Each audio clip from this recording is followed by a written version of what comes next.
सोबत असेल जाणीव। रोखोक बातम्यांसाठी पाहत राहा जाणीव मराठी। होऊ दे जाणीव। लाईक करा, शेअर करा आणि सबस्क्राइब करा आपल्या हक्काचे चॅनल जाणीव मराठी।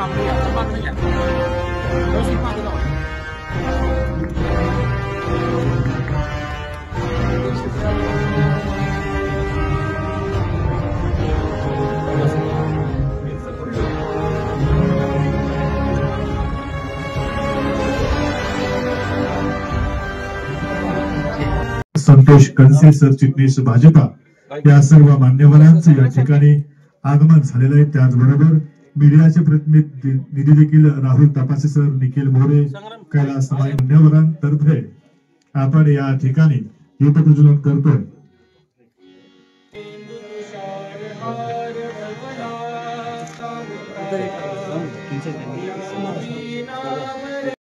अटल बिहारी ने कहा था, यहाँ का कंकर कंकर शंकर है, यहाँ का बिंदु बिंदु गंगा जल है। जीना है तो इसके लिए, मरना है तो इसके लिए, मरने के बाद हमारी अस्थियां गंगा जल में की जाए।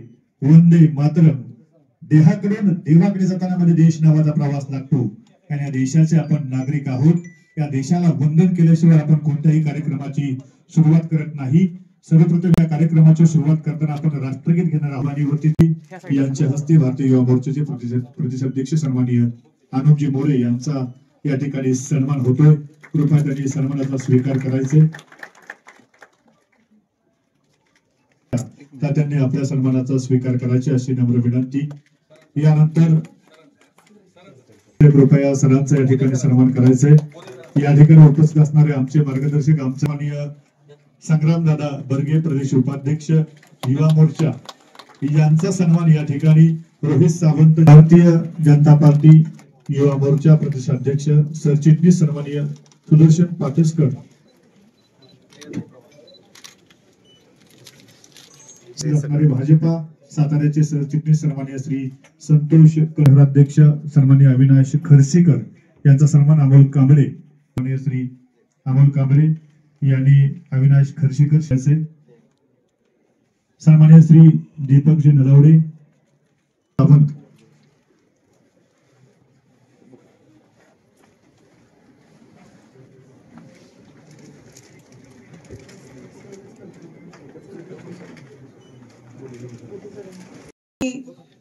आपल्या या मॉक पार्लमेंटच्या कार्यक्रमाच्या निमित्ताने उपस्थित असणारे आपले मान्यवर या ठिकाणी सगळे सर असतील, त्याचबरोबर आमचे सर्व सहकारी असतील जे घटक आहेत, त्याचबरोबर संग्रामदादा बर्गे, आमचे प्रदेशाचे सरचिटणीस आदरणीय सुदर्शन दादा पाटसकर आणि सर्वच उपस्थित मान्यवर आणि प्रोफेसर्स या ठिकाणी उपस्थित आहेत। आपले सर्वांचे मी मनापासून स्वागत करते। आज एक रोल या ठिकाणी घेतलेला आहे, कोणी आज सभापती आहे, कोणी पंतप्रधान होतोय, कोणी लोकप्रतिनिधी। आपण लोकसभेमध्ये आज बसलोय, पार्लमेंटमध्ये आपण आज बसलोय आणि आपल्यामधील अनेक विद्यार्थी आज आपल्या इमर्जन्सी आणीबाणी या विषयावरती आज बोलणार आहेत। मला सर्वप्रथम आपल्या सर्वांना सांगायचंय की युवा मोर्चाने हा कार्यक्रम आयोजित करण्याचा उद्देश काय। तर आज 50 वर्ष झाली, 25 जूनला आणीबाणी या देशामध्ये लागू झाली। या आणीबाणी लागू होण्याने आपल्या देशावरती अनेक परिणाम त्या ठिकाणी झाले, पण आजच्या युवा पिढीला या आणीबाणीचे परिणाम माहिती नाहीये आणि त्यामुळे आपल्या राष्ट्रीय युवा मोर्चाने हा कार्यक्रम मॉक पार्लमेंटचा त्या ठिकाणी आयोजित केला, जेणेकरून आजच्या युवा पिढीला आपल्या लोकशाहीबद्दल, लोकशाहीवरती होणाऱ्या परिणामांबद्दल, या आणीबाणीचे परिणाम जे आपल्या देशावर झाले त्याची माहिती कुठेतरी झाली पाहिजे। या उद्देशाने या कार्यक्रमाचं आयोजन आपले राष्ट्रीय अध्यक्ष तेजस्वीजी सूर्या यांच्या संकल्पनेतून आपण राबवत आहोत। एवढंच मी विनंती करते आणि आलेल्या सर्वांचे मी मनापासून स्वागत करते। धन्यवाद। या ठिकाणी भारताच्या इतिहासातील 1975 ते 77 या 21 महिन्याच्या कालावधीमध्ये काळाकुट्ट दिवस म्हणून आपण ओळखला जातो। कुठल्याही प्रकारची संसद न घेता डायरेक्ट आणीबाणी करून देशाच्या गला घालण्याचं काम खऱ्या अर्थानं त्यावेळेला काँग्रेसच्या राजवटीमध्ये झालेलं होतं आणि त्याचा प्रतिकात्मक काळा दिवस म्हणून आज या ठिकाणी जिल्ह्याचे अध्यक्ष चिन्मय कुलकर्णी यांच्या आणि त्यांचे सर्व सहकारी यांच्या प्रमुख उपस्थितीमध्ये हा कार्यक्रम संपन्न होतोय। अशा या कार्यक्रमासाठी उपस्थित असलेले प्रदेशचे अध्यक्ष युवा मोर्चाचे अनुपदादा मोरे, या कार्यक्रमाला ज्यांचं कायम आम्हा सर्वांना पाठबळ आणि सहकार्य असतं ते या संस्थेचे संस्थापक अध्यक्ष आमचे मित्र आणि ज्येष्ठ सहकारी आदरणीय सगरे सर, कार्यक्रमाला आवर्जून उपस्थित असलेले अत्यंत चांगल्या पद्धतीनं युवा मोर्चातला चिन्मय असेल, त्यांचे सर्व सहकारी, मग रोहित सावंत असतील, आमचा ऍडव्होकेट शैलेश संकपाळ असतील, पायल असेल, ही सगळ्या मंडळींना बरोबर घेऊन चांगल्या पद्धतीचं मार्गदर्शन करत असलेले युवा मोर्चाचे प्रदेशचे उपाध्यक्ष आणि छत्रपती उदयन महाराजांचे एक विश्वासू सहकारी संग्रामजी बर्गे, व्यासपीठावर उपस्थित असलेल्या ज्यांनी आता प्रास्ताविक अतिशय थोड्याच वेळात पण अत्यंत चांगल्या पद्धतीने केलं ते प्रियाताई पवार, कार्यक्रमाला अभिमान वाटतो। युवा मोर्चाच्या अनुषंगानं जिल्ह्यामध्ये चांगल्या पद्धतीचं वातावरण चिन्मय कुलकर्णी यांच्या अध्यक्षतेखाली अत्यंत चांगल्या पद्धतीनं पार पडते।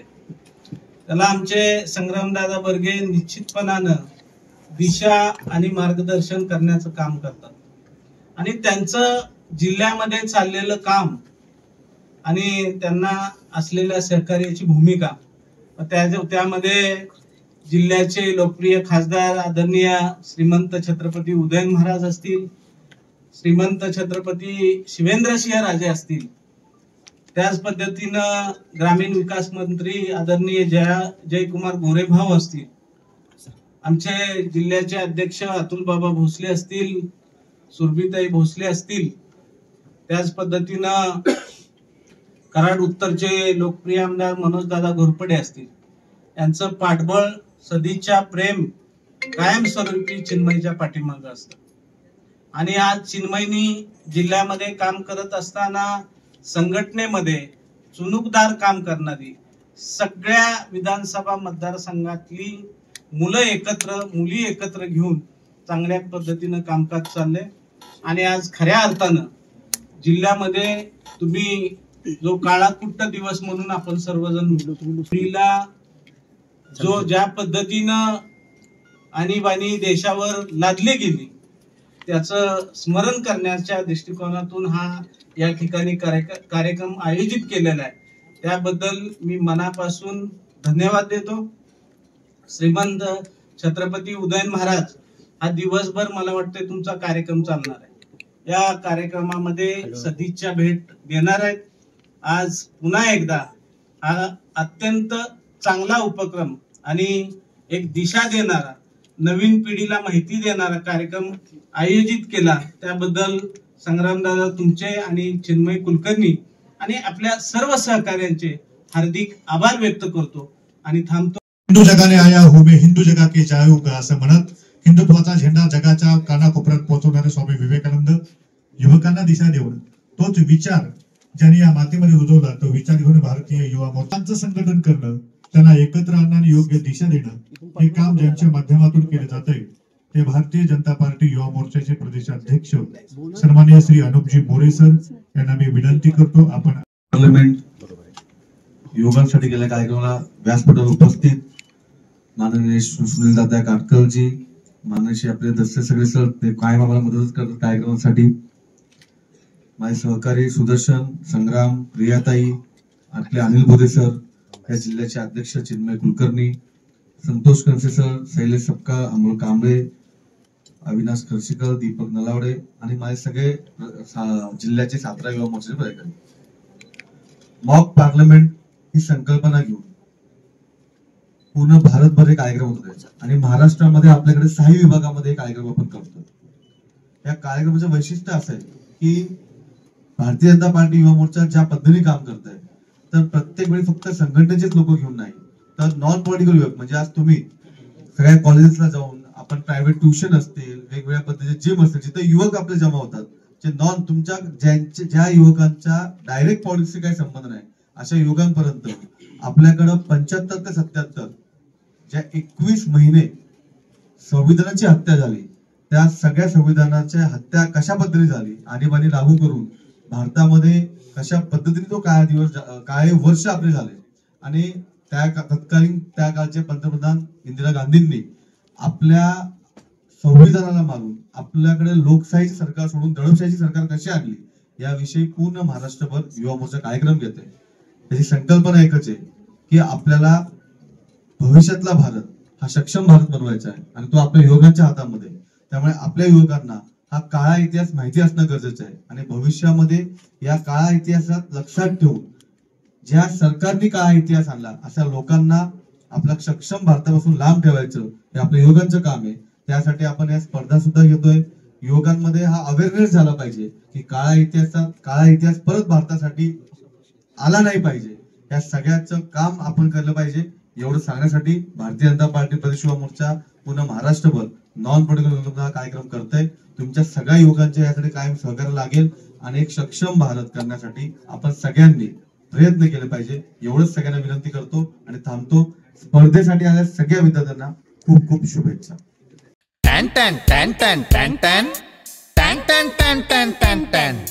जी केम आटा चक्की माझी दळणाची कटकट मिटली. टॅन टॅन टॅन टॅन टॅन टॅन टॅन टॅन टॅन टॅन टॅन टॅन. गहू, ज्वारी, बाजरी, millet, spices, cereals, grind everything here. जी केम आटा चक्की. टॅन टॅन टॅन टॅन टॅन टॅन टॅन टॅन टॅन टॅन टॅन टॅन. जी केम आटा चक्की आता सर्व धान्य दळा घरच्या घरी. अनंत ट्रेडिंग कॉर्पोरेशन, शाही मस्जिद जवळ, राजपथ, सातारा. टॅन टॅन टॅन टॅन टॅन टॅन टॅन टॅन टॅन टॅन टॅन टॅन. छत्रपतींची गादी पण या सभागृहामध्ये उपस्थित आहे. इथे छत्रपतींचं नाव असतं, छत्रपतींचा वास्तव्याचा माणसाला त्या ठिकाणी सुगंध येतो. तिथे काही कमी नसतं, मग ते सभागृह कोणतंही असो. देशाचं सर्वोच्च सभागृह म्हणून आपण लोकसभा आणि राज्यसभा या सभाकडे पाहत असतो आणि आपल्या देशामध्ये या 2 सभागृहांमध्ये बसणारे आपले लोकप्रतिनिधी हा देश आपल्या सामान्य माणसाच्या उत्क्रांतीसाठी, त्याच्या विकासासाठी चालवत असतात. ते व्हिजन घेऊन या देशामधला युवक तयार व्हावा असं भारतीय जनता मोर्चाला वाटलं आणि त्यांनी ही संकल्पना पुढे आणली किंवा तरुणांना हा योग कधी येईल. त्याप्रमाणे यशवंतराव चव्हाणांनी सत्तेचं विकेंद्रीकरण केलं, ही फार चांगली गोष्ट त्यांनी केली. यशवंतराव चव्हाणांनी सत्तेचं विकेंद्रीकरण केलं त्यावेळेला लोकांना वाटायचं की आता ही सदरा नेसणारी, धोतर नेसणारी माणसं राज्य कसं चालवणार. तेव्हा चव्हाण साहेब म्हणाले होते की त्यांना एकदा खुर्चीवरती बसू द्या, हळूहळू ती शिकतील. सांगण्याचा उद्देश असा आहे की या तरुण मुलांना या सभागृहामध्ये आणून बसवण्याचं काम भारतीय जनता पार्टीच्या माध्यमातून, युवा मोर्चाच्या माध्यमातून होते. ही यशवंतरावांचीच वाट आहे, ही वेगळी वाट असं मी म्हणणार नाही. त्याचं कारण असं आहे की तुम्हाला सुद्धा या सभागृहामध्ये बसण्याचा अधिकार आहे, प्रतिनिधित्व करण्याचा अधिकार आहे.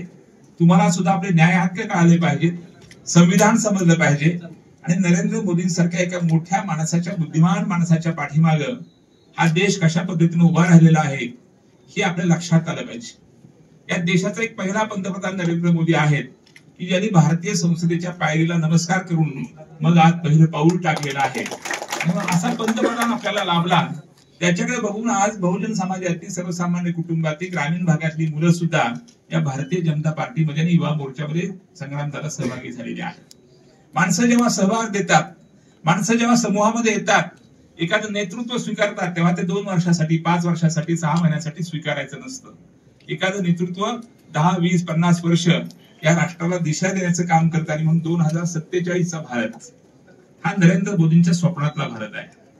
नरेंद्र मोदींच्या स्वप्नाला 2047चा भारत उभा करण्यासाठी आणि विज्ञान आणि तंत्रज्ञान आणि युवकांना प्राधान्य दिलेलं आहे, महिलांना प्राधान्य दिलेलं आहे. आणि हे युवकांना प्राधान्य दिल्यानंतर त्या सभागृहामधल्या खासदारांना सुद्धा एक प्रकारचं प्रशिक्षण, म्हणजे खासदारांना सुद्धा एक प्रकारचं ट्रेनिंग नरेंद्र मोदींच्या माध्यमातून या देशामधल्या खासदारांना घडते आहे. आणि पूर्वी खासदार बऱ्याचपैकी सगळ्या देशामध्ये आपल्या असायचे, त्यामध्ये जेव्हा संसद चालायची त्यावेळेला बऱ्यापैकी खासदार हे ग्रामीण भागातून जेव्हा येतात, 588 ची जी संख्या आहे त्यामध्ये सुद्धा त्या काळामध्ये लोक कसे होते आणि आताचे कसे आहेत त्याचा फरक तुम्हाला जाणवत असेल की अतिशय इंटरनेटच्या काळात देश अमेरिकेसारख्या महान राष्ट्राला किंवा मोठ्या शक्तीला, महासत्तेला सुद्धा या ठिकाणी स्तब्ध करायला उभा करतो, ते केवळ नरेंद्र मोदींमुळे. आणि म्हणून नरेंद्र मोदींची किमया आहे की त्यांचं वाक्य काय आहे की आपण म्हणतो की मोदी आहे तो मुमकिन आहे. तर मोदी आहे तो मुमकिन आहे की काही लोकांना वाटतं की ही चुकीचं आहे. पण ज्या वेळेला आणीबाणी सुरू झाली या देशामध्ये त्यावेळेला डी.के. बरुआ नावाचे काँग्रेसचे अध्यक्ष होते. त्यांनी एक स्लोगन प्रसिद्ध केलं होतं या देशामध्ये. आणीबाणीच्या काळात घोषणा दिली. ती घोषणा अशी होती की India is Indira, India is Indira, Indira is India, अशी डी.के. बरुआ यांची घोषणा होती की भारत म्हणजे इंदिरा गांधी आहे आणि इंदिरा गांधी म्हणजे भारत आहे. प्रत्येकच पक्ष आपापली बाजू मांडत असतो, त्याप्रमाणे आता सुद्धा मोदी आहे तो मुमकिन आहे, ह्यात गैर काही नाही, चुकीचं काही नाही. आणि म्हणून मोदींच्या माध्यमातून आजचा समाज पुढे चाललेला आहे. तर त्या काळामध्ये जी आणीबाणी 25 जूनला सुरू झाली 75ला, त्याच्या आधीची पार्श्वभूमी तुम्ही मित्रांनी समजावून घ्यायला पाहिजे. कारण तुम्ही लोकप्रतिनिधी आहात, आता इथं बसलेले, तुम्ही सर्वसामान्य व्यक्ती नाही आहात. तुमची जबाबदारी राहते की हा देश संयमानं, शिस्तीनं आणि चांगल्या श्रद्धेनं, भावनेनं पुढे नेण्याचं आपलं काम आहे. तेव्हा कोणावर टीका करणे हा आपला उद्देश नाही, तर आपल्या देशातल्या सामान्य माणसाला सांभाळून घेऊन त्याची उन्नती करणं आणि देशाची सुरक्षा धोक्यामध्ये न आणता त्याला खंबीरपणाने जगाच्या समोर उभा करणं हे संसदेचं महत्वाचं कार्य आहे. आणि मग 352(1) कधी लागू होतं? जेव्हा देशाची सुरक्षा धोक्यामध्ये येते. 352(1) कधी लागू होतं? ज्या वेळेला आपल्या देशामध्ये अंतर्गत कलह पराकोटीला पोहोचतो, आवाक्याच्या बाहेर पोहोचतो आणि मग शांतता धोक्यामध्ये येते, देशामधली शांतता धोक्यामध्ये येते. आणि देश धोक्यामध्ये आल्यानंतर, सुरक्षा धोक्यामध्ये आल्यानंतर हे कलम लागू करायचं असतं. पण त्या कालखंडामध्ये तत्कालीन पंतप्रधानांनी हा निर्णय का घेतला, त्याची कारण तर संशोधकांच्या नावाचा एक संघ, जयप्रकाश नारायणांसारखी मोठी व्यक्ती या देशामध्ये त्या काळातला भ्रष्टाचार बाहेर काढत होते. आता आपण म्हणतो की ईव्हीएम मशीनवरती आमचा विश्वास नाही. आता जसं आंदोलन होतं तसं त्यावेळीची निवडणूक झाली 71ची आणि त्या निवडणुकीमध्ये गैरप्रकार झाले.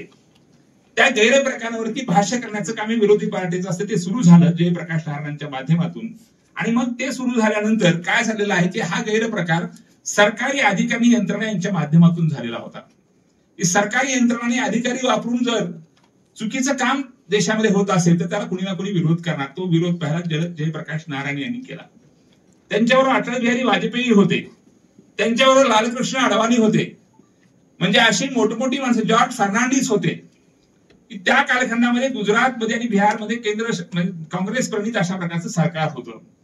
पण त्यावेळेला सरकारच बरखास्त करायचं जे आपल्या विचारानं चालत नाही, अशा प्रकारची पण भूमिका कुठेतरी घेतली जात होती. आणि दुसरी गोष्ट अशी होती की आपल्या देशामध्ये अशा प्रकारे गैरप्रकार निवडणुकीमध्ये होत आहेत, म्हणून त्याच्यावरती अलाहाबाद उच्च न्यायालयाने तत्कालीन पंतप्रधानांना त्या ठिकाणी त्यांचं लोकसभा सदस्यत्व रद्द केलेलं होतं. लोकसभा सदस्यत्व रद्द पंतप्रधानाचं होणं ही फार मोठी न्यूज जागतिक लेवलची झालेली होती. जगामधली बातमी होती की जगामधल्या पहिल्या महिला पंतप्रधान इंदिराजी गांधी, आदरणीय इंदिराजी गांधी असं म्हणतो, कारण त्या जगातल्या पहिल्या महिला आहेत आणि त्या पहिल्या महिला असल्यामुळं त्यांच्याबद्दलचा आदर पण आपल्या सगळ्यांना आहे. परंतु त्यांना त्यांचं सदस्यत्व रद्द करणं हे अलाहाबाद उच्च न्यायालयानं ठरवलं आणि ते अलाहाबाद उच्च न्यायालयानं ते सदस्यत्व रद्द केल्यानंतर त्यांना 6 वर्षासाठी निवडणुकीसाठी सार्वजनिक जीवनामधल्या लोकसभेच्या किंवा विधानसभेच्या बंदी घालण्यात आली. ही घातल्यानंतर रामलीला मैदानावरती त्या ठिकाणी जयप्रकाश नारायण यांनी एक मोठी सभा घेतलेली होती. आणि हे सगळं सुरू झाल्यानंतर मग त्यावेळेला आणीबाणीचं कलम लागू केल्यानंतर अंतर्गत सुरक्षा धोक्यात आहे म्हणून त्या ठिकाणी वेगळ्या प्रकारच्या कायद्याची अधिसूचना काढण्यात आली. आणि ही सूचना काढल्यानंतर देश खडबडून जागा झाला. त्याने नागरिकांच्या मूलभूत कर्तव्यावरती जर कुणी गदा आणत असेल तो पक्ष कुठला, व्यक्ती कुठली हा विषय नाहीये. तर देशातला सामान्य माणूस हा या राष्ट्राचा कणा आहे. आणि तो जागृत झाल्यानंतर मग तो कोणाला ऐकत नाही. मग रस्त्यावर लोक यायला लागले आणि मग रस्त्यावरती लोक यायला लागल्यानंतर, मोर्चे निघायला लागल्यानंतर त्याच्यावरती अभिव्यक्ती स्वातंत्र्यावरती त्या कालखंडामध्ये सुद्धा बंदी आली. ही अनेक पत्रकारांना, अनेक राजकीय पुढाऱ्यांना, मग जॉर्ज फर्नांडिस, अटल बिहारी वाजपेयी, तुमचे जयप्रकाश नारायण यांना तुरुंगामध्ये पाठवण्यात आलं. कालखंड होता 21 महिन्यांचा. जवळपास 21 महिन्यांच्या कालखंडामध्ये आणीबाणीचं जे स्वरूप होतं ते स्वरूप तुम्ही समजावून घेण्यासाठी दौबा कर्णिकांचं इंदिरा गांधींच्या 16 मुलाखती नावाचं एक पुस्तक वाचा. इंदिरा गांधी तुम्हाला समजून घ्यायच्या आहेत त्या कालखंड कसा होता, त्यांच्या मैत्रिणी लिहिलेलं पुपुल जयकर यांचं पुस्तक वाचा. तुम्हाला सत्तेचं विकेंद्रीकरण कसं झालंय समजून घ्यायचं असेल तर यशवंतराव चव्हाणांचं कृष्णाकाठ वाचा. आणि नरेंद्र मोदी तुम्हाला समजून घ्यायचे असतील तर हे जे दालन तुम्हाला पाठीमागे दिसते ना चित्रामध्ये, याच्यासारखं भव्य दुसरं संसदेचं दालन निर्माण करणारा एकमेव पंतप्रधान म्हणून त्या दालनाकडे बघा. की दुसरी संसद उभा करून एकाच इमारतीमध्ये कित्येक वर्ष हा देश कारभार करत होता. पण अतिशय भव्य दिव्य अशा प्रकारचं एक संसदेचं रूप मोदींच्या माध्यमातून या देशाला मिळालं. आणि मोदी काय आहेत हे मोदी अगोदरचा कालखंड तुम्ही पाहिला तर या देशातला कोणताही एखादा व्यक्ती इतर देशामध्ये गेला तर त्याचा तितका प्रभाव पडत नव्हता जो मोदींचा प्रभाव आहे. आणि मोदी म्हणजे खरोखरच जादूची गांधी आहे. मोदी म्हणजे खरोखरच किमिया आहे. आणि मोदी आहे तो मुमकिन आहे. मोदी हा एक माणूस असा आहे देशाला लाभलेला की असं म्हणतात की 100 वर्ष जावी लागतात तेव्हा एखादा यशवंतराव चव्हाण तयार होतो. एखादा युग जावं लागतं तेव्हा एखादा छत्रपती शिवाजी महाराज तयार होतो. तो असा 50 वर्षात, 10 वर्षात, 20 वर्षात तयार होत नाही. आणि त्याच्यासाठी जिजाऊ सारखी फार मोठी आई असावी लागते, उदात्त अंतःकरणाची, विचाराची, देशाबद्दल, राष्ट्राबद्दल, जगाबद्दलची विश्वात्मक भावना असलेली. तेव्हा शिवाजी निर्माण होतो. एक युग गेल्यानंतर एखादा मोदी निर्माण होण्यासाठी सुद्धा 100 वर्ष जावी लागतील या देशाला. एक मोदी तुमच्या हातामध्ये आहे आणि त्या कालखंडामध्ये तुम्ही देशाला आर्थिक महासत्ता आणि जागतिक महासत्ता करू शकता एवढं व्हिजन ह्या माणसाच्या जवळ आहे, एवढी क्षमता त्यांच्यामध्ये आहे. आणि म्हणून स्किल इंडिया अशी घोषणा ते देतात. ते असं म्हणत आहेत की मोदी इज इंडिया आणि इंडिया इज मोदी असं नाहीत म्हणत. मोदी आहे तो मुमकिन आहे असं म्हणतात. म्हणजे आहे, शक्य आहे, मी आहे, काळजी करू नका. ते कुटुंब प्रमुखाचं काम करतात त्या देशाच्या. मोदी इज इंडिया म्हणत नाहीत किंवा इंडिया इज मोदी असं म्हणत नाहीत. म्हणजे हा मोदींचा जो विचार आहे तो राष्ट्रभक्तीचा विचार आहे. तो तुम्ही आम्ही समजावून घ्यायला पाहिजे. मला वाटतं आपल्या भविष्यातल्या खासदारांना सभागृहाचं कामकाज करताना, संसदेचं, राज्यसभेचं, लोकसभेचं कामकाज करताना त्यांना वेगवेगळ्या भाषा आल्या पाहिजेत. त्यांना वेगवेगळ्या राजकारणातल्या, राजनीतीमधल्या गोष्टी समजावून घेता आल्या पाहिजेत. विरोधक जरी असतात या सभागृहामध्ये तर 2 पक्ष आहेत. एका बाजूला विरोधी पक्ष आहे आणि एका बाजूला सत्तारूढ पक्ष आहे. विरोधकांच्या मताचा आदर करायचा असतो, त्यांचं म्हणणं त्यांना मांडू द्यायचं असतं. हा सभागृहाचा नियम आहे, लोकशाहीचा नियम आहे. संविधानानं घालून दिलेली ही सूत्रे आहे, महत्वाचं सूत्र आहे. विरोधकाचं म्हणणं त्याला मांडू द्यायचंय आणि विरोधकाचं म्हणणं मांडून द्यायचं असेल तर त्याच्यावरती आपली मतं मांडणं. म्हणजे हे आजकाल आपण सभागृह पाहतो त्या बऱ्याच वेळेला काही ठिकाणी सभागृहांमध्ये चुकीची वक्तव्य होतात. म्हणून मला वाटतं भारतीय जनता पार्टीनं किंवा मोर्चानं हा घेतला उपक्रम चांगला आहे की चांगले खासदार, चांगले लोकप्रतिनिधी कसं बोलावं हे सुद्धा फार महत्वाचं आहे. आणि काय बोलू नये हे फार महत्वाचं आहे. काय बोलावे यापेक्षा काय बोलू नये हे खासदाराला, आमदाराला कळावं लागतं. आणि ते जर कळलं तर तो लॉंग टर्मचं किंवा दीर्घ काळाचं नेतृत्व या देशाचं करू शकतो. आणि म्हणून काय बोलू नये आणि काय बोलावं यातला फरक समजावून घ्यायला पाहिजे. म्हणून भारतीय युवा मोर्चानं हा जो उपक्रम हाती घेतलेला आहे तो तुमच्या माझ्यासाठी, आपल्या युवकांसाठी महाराष्ट्रामधल्या, पश्चिम महाराष्ट्रातल्या निश्चितच लाभदायक आणि प्रेरणादायी अशा प्रकारचा विचार आहे. आणीबाणीच्या कालखंडामध्ये ज्या घटना घडल्या म्हणजे कुठेही आणीबाणी लागू झाल्यानंतर सामान्य माणसाच्या मूलभूत कर्तव्यावरती किंवा हक्कावरती गदा आल्यानंतर त्या ठिकाणी माणूस हा अस्वस्थ होतो. एक माणूस अस्वस्थ होतो का आणीबाणी लागू झाल्यावर? अख्खा देश अस्वस्थ होतो. जगाचं लक्ष वेधलं जातं. तसं त्या 75 साली झालं आणि 77 पर्यंतची 21 महिने या देशामधल्या अटल बिहारी सारख्या मोठ्या माणसाला तुरुंगात बसावं लागलं. आणि म्हणून आज तुमच्या समोर तो विषय दिलाय फक्त एक. अनेक विषय आहेत जगामध्ये, देशामध्ये, पण तुम्हा समोर एक विषय दिलाय की तुम्ही लोकप्रतिनिधी आहात असं समजा, तुम्ही या देशाचे संरक्षण मंत्री आहात असं समजा, तुम्ही या देशाचे गृहमंत्री आहात असं समजा. तुम्ही या प्रसंगामध्ये असा प्रसंगामध्ये कोणते निर्णय घ्याल, काय चर्चा कराल, असा प्रस्ताव पहिला कुठे येतो? सभागृहामध्ये येतो. त्या कालखंडामध्ये आणीबाणी घोषित झाली ती फखरुद्दीन अली अहमद नावाच्या राष्ट्रपतींना सांगितलं इंदिराजींनी आणि पहाटे त्यांनी आणीबाणी घोषित केली. घोषित केली आणीबाणी. त्याच्यानंतर राज्यसभेमध्ये आणि लोकसभेमध्ये त्याला मंजुरी घ्यायची असते, त्यासाठी तो प्रस्ताव आल्यानंतर प्रस्तावाच्या बाजूने लोकसभेमध्ये आणि राज्यसभेमध्ये मतदान झालं. हा प्रस्ताव मंजूर झाला. पण त्या काळचे समीक्षक, चिकित्सक, पत्रकार असं लिहितात की त्यावेळेला हा प्रस्ताव जरी लोकसभेमध्ये राज्यसभेमध्ये मंजूर झाला असला तरी तो 2-3 महिन्यांच्या साठीची आणीबाणी असा होता. 2-3 महिन्यासाठी ती घोषित करायची आहे, पण ती प्रत्यक्षात 21 महिने चाललेली आहे. याचा अर्थ एक मोठं आंतरराष्ट्रीय स्तरावरचं जर्नल आहे, त्याच्यामध्ये असं लिहिलं गेलेलं आहे की एकाच वेळेला देशाच्या पंतप्रधानांनी त्यावेळेला काय केलं तर राष्ट्रपतींची फसवणूक केली, एकाच वेळा मंत्रिमंडळाची फसवणूक केली आणि त्याच वेळा जनतेची पण आपोआप फसवणूक झाली आणि म्हणून ती आणीबाणी जास्त काळ चालली. संजय गांधी हे इंदिरा गांधींचे सुपुत्र होते आणि ते हा कारभार पाहत होते बराचसा. नसबंदीची जी योजना आहे लोकसंख्येला नियंत्रण करण्यासाठी, त्याच्यावरचं सगळं कंट्रोल रूम हे संजय गांधींच्या हातामध्ये होतं. म्हणजे संजय गांधी कुठल्या पदावरती नव्हते, पण ते पंतप्रधानाचे पुत्र असल्यामुळे तो कारभार बघत होते असं इतिहासकार लिहितात. आणि म्हणून त्यावेळेला काय झालं की लोक धरायची, पकडायची आणि गाडीमध्ये घालून नसबंदी करून टाकायची. हा एक मोठा उपक्रम त्या काळात होता. नसबंदी ही चांगली असेल कदाचित, पण अशा पद्धतीनं सामान्य माणसाला हाताला धरून, वयस्क माणसाला हाताला धरून जबरदस्तीनं नसबंदी करणं, अशी मोहीम कदाचित त्या कालखंडामध्ये जनतेला चुकीची वाटली. 14 बँकांचं राष्ट्रीयकरण केलं इंदिराजींनी. 14 बँका की ज्याच्यामध्ये 3/4 ठेवी या देशामधल्या अन्य बँकांच्या लोकांच्या आहेत, त्याचं राष्ट्रीयकरण केलं. परकीय बँका ताब्यात नाही घेतल्या, पण राष्ट्रीय बँका आपल्या देशातल्या 14 बँका यांचं राष्ट्रीयकरण करून टाकलं. आता त्या काळच्या त्या पंतप्रधान होत्या, जगातल्या एकमेव महान स्त्री होत्या. त्यांनी त्या काळातल्या त्यांच्या सुरक्षा सल्लागारांनी, आर्थिक सल्लागारांनी किंवा कोणी त्यांना काय सल्ला दिला असेल त्याप्रमाणे त्यांनी ती कृत्य केली असतील. आता आपल्याला ते उकरत काढणे हा आपला मॉक संसदेचा उद्देश नाही आहे. आपला उद्देश काय की एखादी मोठी घटना देशामध्ये घडून गेली असेल तर ती का घडली, कशी घडली याचा उहापोह आपल्या या चर्चेच्या निमित्तानं व्हावा सभागृहामध्ये.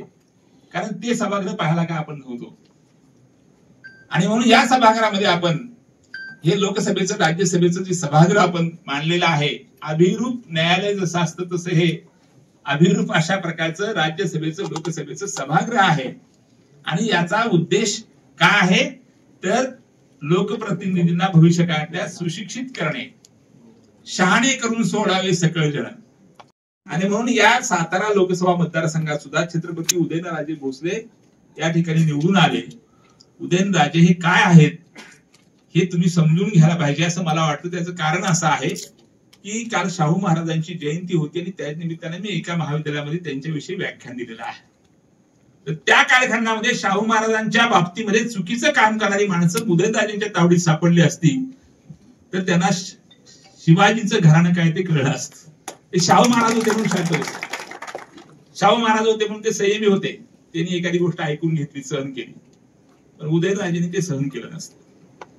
साताऱ्याचा जो गुणधर्म आहे मातीचा, तो उदयनराजांच्याकडे बघितल्यानंतर कळतो. साताऱ्याची माती काय आहे. मी त्याला प्रति क्रांतिसिंह नाना पाटील म्हणतो की नाना पाटलांनी प्रति सरकार निर्माण केलं. जसे आमचे उदयनराजे आहेत की त्यांच्यामध्ये ती धमक आहे. आणि मग अशी माणसं समाजामध्ये असली पाहिजेत. तर आज हा यशोदा शिक्षण संस्थेचा एवढा सुंदर परिसर सगळे सरांच्या माध्यमातून हे सभागृह सगळे सर तुमचं भाग्य आहे की आपल्या कॉलेजमध्ये आपल्या प्रांगणामध्ये संसदेचे कामकाज आज सुरू झालेलं आहे आणि ते लवकरच यशोदा शिक्षण संस्था विद्यापीठ होईल असं वाटतं मला. ते विद्यापीठ होईल आणि सगळे सरांची काही अपूर्ण स्वप्न असतील ती सुद्धा हे सगळे लोकप्रतिनिधी हळूहळू पूर्ण करतील. इतक्या सगळ्या खासदारांचा पाठिंबा तुम्हाला आहे, काय अडचण आहे का?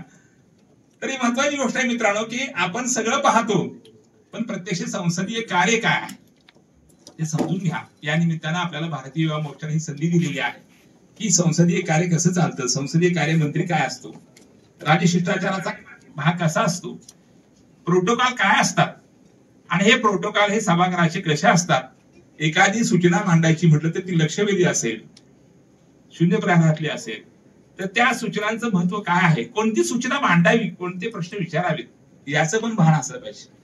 आणि ते जर त्या खासदाराला आमदाराला असेल तर ते सभागृह अतिशय चांगल्या पद्धतीने चालतं. तुम्ही पहा ना मोदींच्या विरोधात जेव्हा विरोधक बोलतात ते किती शांत शब्द असतात, ऐकून घेत असतात, अर्धा अर्धा तास डिबेट चालतात, एक एक तास एक एक मंत्री एक एक विरोधी पक्ष नेता किंवा विरोधी पार्टीचा माणूस बोलत असतो आणि मोदी असे समोर बसलेले असतात आणि त्याच्यानंतर त्यांचं जेव्हा भाषण होतं तेव्हा महाराष्ट्र नव्हे तर देश जागा होतो. त्याचं कारण असं आहे की त्यांना ऐकून घेण्याची सवय आहे. ते ऐकून घेतात, त्यांचं कर्तव्य म्हणून ते संविधानाचं पालन करतात आणि म्हणून त्या पद्धतीने अतिशय चांगल्या पद्धतीचं कामकाज संसदेमध्ये कसं चालतं या सगळ्या गोष्टी आपण या दशेमध्ये विद्यार्थी दशेमध्ये आपण समजावून घ्यायच्या. आणि संसदीय कामामध्ये जेव्हा आपल्याला जर नेता व्हायचा आहे, आपल्याला जर एखाद्या विभागाचं, एखाद्या समूहाचं, एखाद्या प्रदेशाचं नेतृत्व करायचं आहे तर त्या नेत्याच्या अंगी असणाऱ्या गुणधर्मांमध्ये आपण किती सरस सरतो आहोत त्याच्यामध्ये आपण आपला काय म्हणतात त्याला की आत्मशोध घ्यायला पाहिजे, आत्मभान ठेवायला पाहिजे आणि मग त्या खुर्चीला शोभेल असा माणूस लागतो, त्या पदाला शोभेल असा माणूस लागतो. छत्रपती पदाला वजनदारी शोभतात ना, काय प्रॉब्लेम आहे का कोणाला? काहीच नाही. म्हणजे त्यांची परीक्षा घेण्याची काही गरज नाहीये. पण तुम्ही जेव्हा नेता होताना डायरेक्ट संसदेत जायचं त्याला आधी अनेक परीक्षा पास व्हाव्या लागतात. आधी गावचा सरपंच व्हायला पाहिजे, त्याच्यानंतर जिल्हा परिषदेचा सदस्य, पंचायत समितीचा सदस्य, सभापती व्हायला पाहिजे, त्याच्यानंतर मग कुठेतरी विधान परिषदेमध्ये विधानसभेमध्ये जायला पाहिजे. एखादं त्या अनुप मोरेंसारखं आमच्या राज्याचं प्रदेशाध्यक्ष पद घेऊन त्या संघटनेचं काम करायला पाहिजे आणि मग अशा अनेक परीक्षा उत्तीर्ण होत होत होत तुम्ही मग त्या खासदार पदापर्यंत किंवा त्या मोठ्या पदापर्यंत पोहोचू शकता. ह्या सगळ्या गोष्टीतून मोदीजी आलेले आहेत. या सगळ्या गोष्टीतून महाराष्ट्रातले मोठमोठे नेते यशवंतरावांपासून सगळे आलेले आहेत आणि म्हणून ते महान आहेत. तर आपण मला या ठिकाणी आज बोलवलेला आहे, हा विषय थोडासा वेगळा आहे. तो मोठ्या बुजुर्ग माणसांच्या समोर मांडण्याचा अनुपजी मोरे आणि चिन्मयजी कुलकर्णी हा विषय आहे की बुजुर्ग लोकांच्या समोर हा विषय मांडला पाहिजे. पण आपण नवीन नेतृत्व तयार करणाऱ्या युवा पिढीला काही संदेश देतोय तर त्यांच्यामध्ये वाईट गोष्टी करण्यापेक्षा मला असं वाटतं की रिस्पेक्ट करायला शिका.